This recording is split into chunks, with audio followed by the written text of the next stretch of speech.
I'll be honest with you, I don't like to talk about it. I really don't. I don't like to talk about what happened last summer. It's not really a topic that I bring up in daily conversation because, quite frankly, I think it was pretty traumatic, and it was pretty traumatic for the police officers I know. So maybe I've covered policing for more than 20 years, and so, sometimes for me, coping is just not talking about it. I just know I, for once, was able to leave at a reasonable time. I think I might have even left around 5 o'clock. And I remember talking to my husband and saying, hey, let's go have dinner at our favorite Italian restaurant. So we went to our favorite little restaurant with our child, who's now 5.5 years old, and had some good Italian food and went home. And frankly, I was sitting on the couch. My son was sitting beside me, and the phone rang. And a producer told me 2 officers are dead. We need you to come to work. I hurry up, I get dressed, and I get in my vehicle and I start racing to Dallas. The drive for me from where I live is a little over 30 miles, so it's a pretty good haul. I'm calling everybody I can think of, trying to figure out who is out there, who knows what.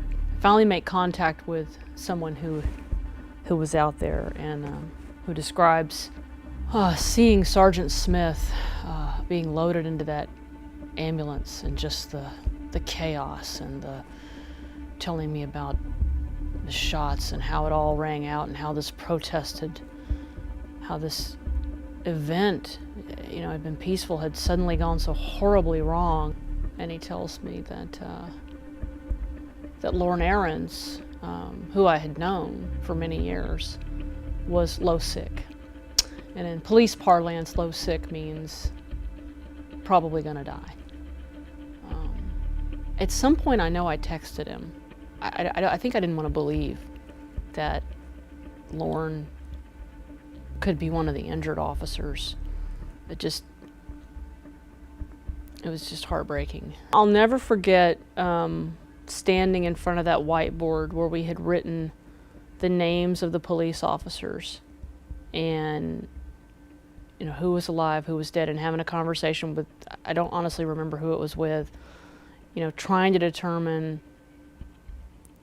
if Lauren Ahrens was dead or alive, like what his status was. That is the most surreal conversation to me. And I remember at one point being excited because I was getting word that he was alive. And then right after that, getting a call that no, he was dead. And I just remember standing in front of that whiteboard and just being like, wow, I cannot believe we are having these conversations. That was probably one of the hardest times I've ever had to be on live TV. I'll never forget that 6 o'clock live shot. I could barely get the words out. And if I had not been affected, if it had not bothered me, then there would be something wrong with me, because we should all be bothered by what happened in downtown Dallas that day. I just try not to talk about it because it's hard to know that something like that happened. The other day I watched the Station 1 Best Newscast to the Murrows, and I started watching that newscast, and it was like, as I started watching that coverage, it was like the rush of emotions coming back. Just wow, because I try to avoid looking at that stuff, because looking at that coverage and seeing those police officers and just hearing those gunshots and just knowing the chaos,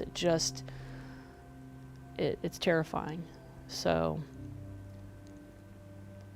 but I also know that doing the stories about the anniversary of the attacks is part of how we honor the lives of those police officers that lost their lives that night.